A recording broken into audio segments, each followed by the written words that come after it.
All right, let's get right into it. Today, we're cracking open the user's manual you never got, the one for your own body's power plants. We're going to get super practical, so you can learn exactly how to level up your energy right down at the cellular level. Let's do this.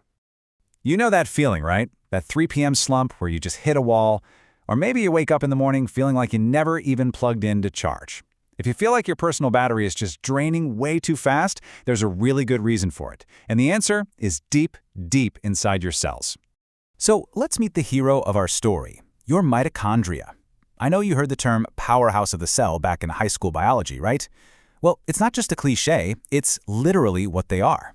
These are the tiny engines inside almost every cell that take the food you eat and turn it into actual, usable energy that lets you, well, do everything.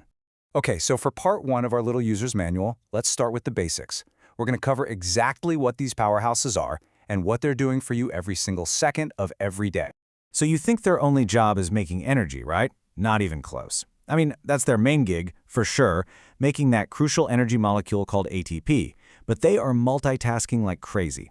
They're also your body's little furnaces, generating heat to keep you warm. They're traffic cops for calcium so your cells can talk to each other. And get this, they're even the cleanup crew, triggering a self-destruct sequence for old, damaged cells to keep things running clean. They're way more than just power plants. And here's a fact that might just blow your mind.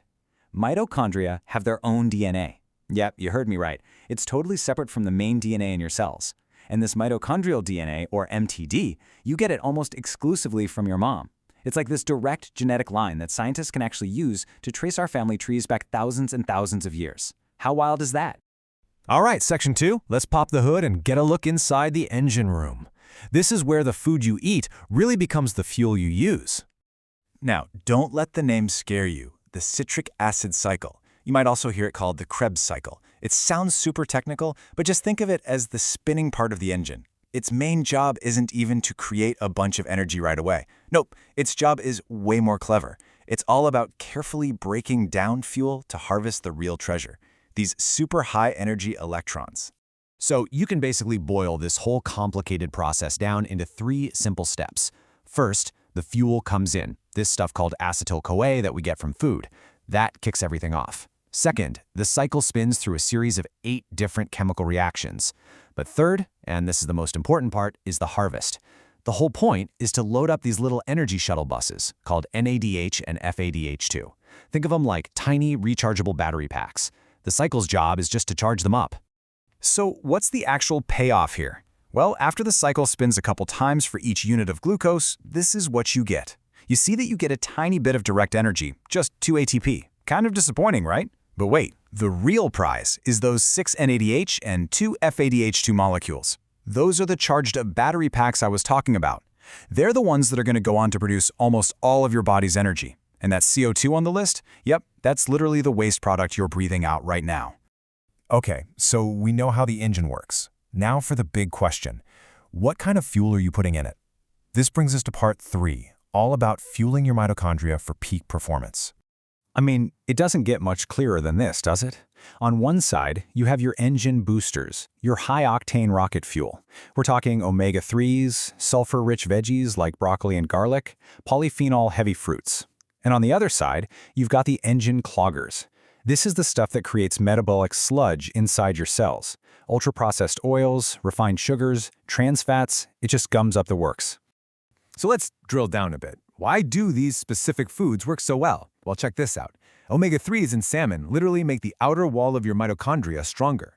Magnesium from spinach? You absolutely cannot make ATP without it. It's a non-negotiable ingredient. The sulfur in broccoli helps your body produce its master antioxidant, glutathione. Think of it like rust-proofing for your cellular engines. But my favorite are the polyphenols in blueberries and dark chocolate. Eating them actually sends a signal to your body to, get this, build more mitochondria. How cool is that? Okay, putting premium fuel in the tank is one thing. But what about maintenance? That brings us to part 4, the mitochondrial tune-up. This is how we force them to get stronger and more efficient over time. The magic word here is hormesis. It's a fancy term for a really simple idea. A little bit of the right kind of stress is actually good for you. You know that old saying, what doesn't kill you makes you stronger? Well, that's literally true for your cells. When you give them a short, controlled dose of stress, they don't just bounce back. They overcorrect and come back even stronger and more resilient. It's like taking your mitochondria to the gym. So what does the cellular workout look like in real life? Well, a few things have a massive impact. First, high-intensity interval training, or HIIT. That huge demand for energy basically screams at your body, hey, we need more power plants in here, and it starts building them. Then there's intermittent fasting. This triggers a cleanup process that gets rid of the old, junky mitochondria to make room for new, efficient ones. And finally, things like cold plunges or saunas fine-tune their ability to produce heat and repair themselves. I love this table because it makes it so clear. You want to increase the number of mitochondria? HIIT is your tool. You want to improve the quality of the ones you've got? Fasting is the key. Want them to get really good at burning fat for fuel? That's where Zone 2 cardio shines. Each one has a specific job. And notice that last one, morning sun. That's a perfect lead-in to our final and maybe most important section. All right, part 5. Let's talk about the final piece of the puzzle, your daily energy rhythm. Because it's not just what you do that matters, it's when you do it. Aligning with your body's natural clock is an absolute game changer. Okay, this is so critical to understand. Your mitochondria are not just on all the time. They run on a 24-hour clock, just like you. They are primed and ready for massive energy production during the day while you're active.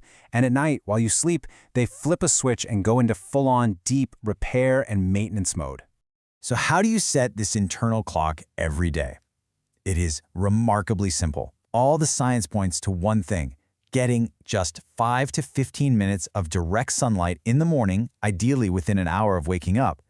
That light hitting your eyes and skin is the primary signal that tells your mitochondria, okay, people, the day is started. Fire up the engines. Now, if morning light is the on switch, then darkness is the repair command. We all think of melatonin as the sleep hormone, but it's also one of the most powerful antioxidants for your mitochondria. It goes in and cleans up all the mess and damage from a hard day of making energy. So to maximize this repair cycle, you have to avoid blue light from screens at night and sleep in a totally dark room. Remember, the repair process is just as important as the production process. With all this talk about stress from exercise and fasting and cold, how do you know if you're getting it right? Here's a fantastic rule of thumb. Don't judge how you feel right after, judge how you feel 24 hours later. If you feel energized and clear-headed, you hit the sweet spot. If you feel totally drained and foggy, you probably pushed a little too hard. Your body gives you all the feedback you need. You just have to learn to listen. So there it is, a peek inside the user's manual for your own energy. From the food you eat, to how you move your body, to the light you get in the morning. It's all sending a signal.